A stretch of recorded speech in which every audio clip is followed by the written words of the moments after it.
Good afternoon, everyone. Today I'll be talking a little bit about re-engineering pricing solutions and why these needs to be re-engineered to stay relevant in today's business context.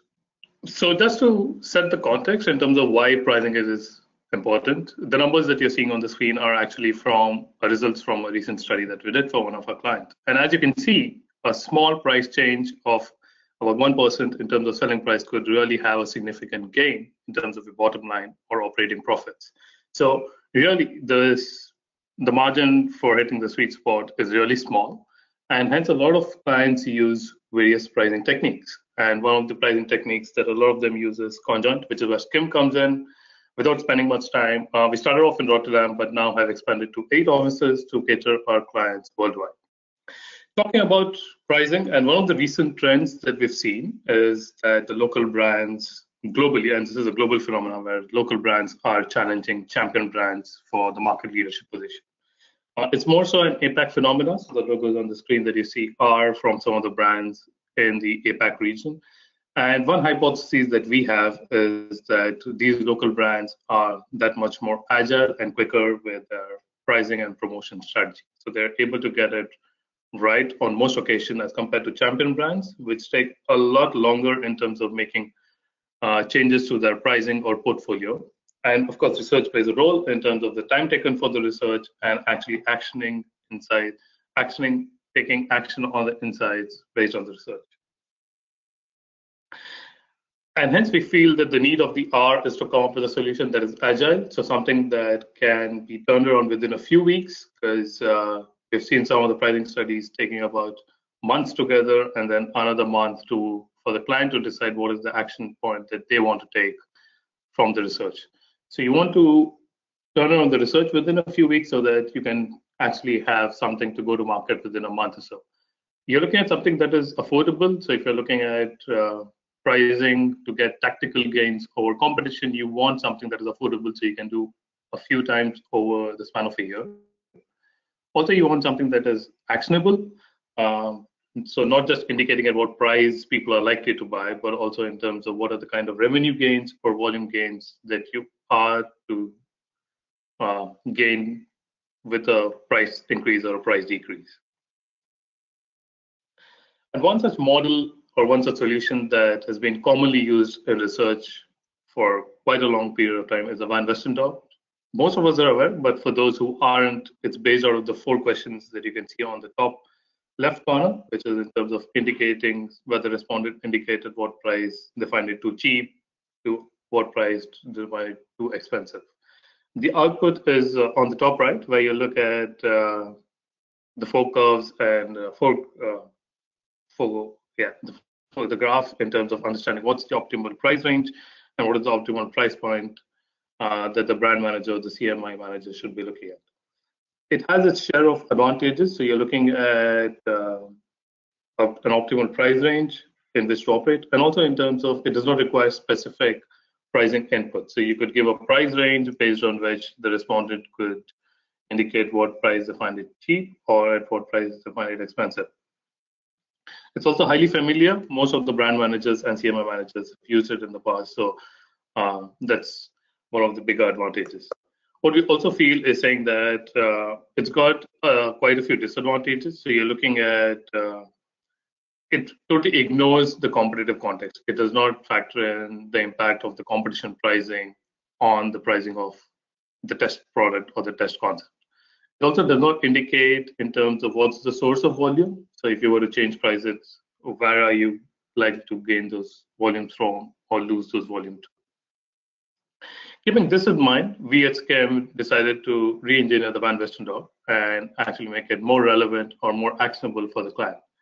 So I'll talk you through the changes. So the first change that we have is we actually show the respondent the current competition prices on the screen. So when you're looking at those 4 Van Westendorp questions, you also look at the prices for the competition. So you have a benchmark of sorts, just like you would in a real shelf, so that we ensure that the respondent is making a more informed decision.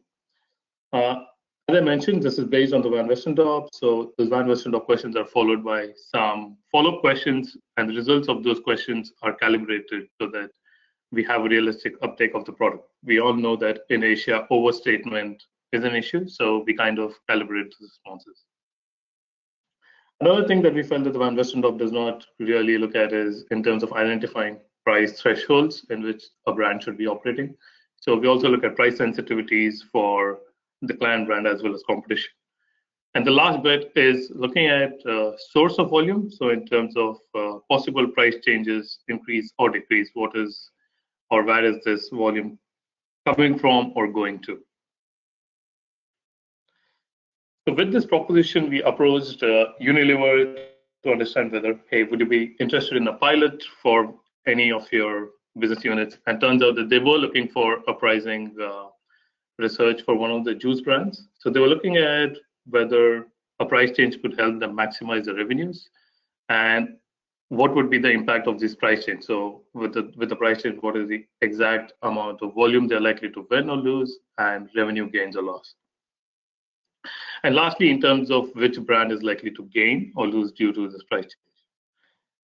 So in the pilot, we tested both the Van Westendorp as well as the SKIM revenue model. So I'll talk you through the results from both to basically show how our model is a little different. So on the left, you see the Van Westendorp pricing meter. So you're looking at the optimal price range from about 2,700 to 5,500 Indonesian rupees. The optimal price point that the Van Westendorp says is about 3,200 rupees, whereas the current price for the brand was at 3,250. So if I was a researcher using the Van Westendorp, my recommendation is likely to be say that, hey, there's not much room to wiggle with, and your current price is pretty much spot on.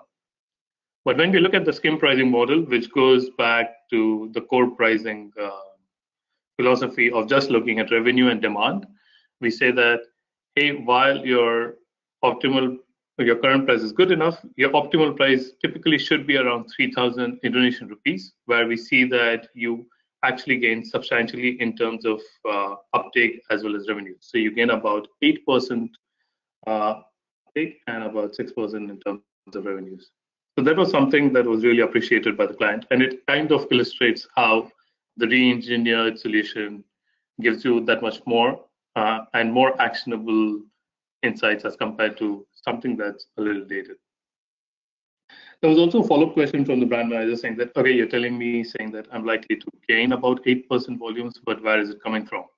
And steering towards cannibalization is what the conversation was. So what we saw was saying that most of those volumes is coming from its close competition. You're looking at Minute Maid and Jungle Juice as the two brands where it was sourcing most of the volume from.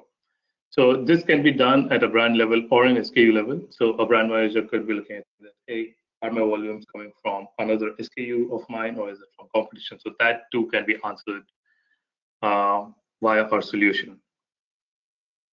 So just to summarize, we feel that there is increasing competition at the shelf. There are more number of brands, there are more number of SKUs for consumers to choose from. And also shoppers are more aware. Shoppers are buying through e-commerce, shoppers are buying at shelf, and given the number of promos, the shoppers are highly aware of all the promo and price that's going on. And hence that's just increasing pressure on profits and margins for manufacturers. And which is why we'd like to think that stakes have never been higher for hitting the sweet spot when it comes to pricing. Thanks a lot, and I'd hand it back to Stu for questions. Thank you very much, AJ.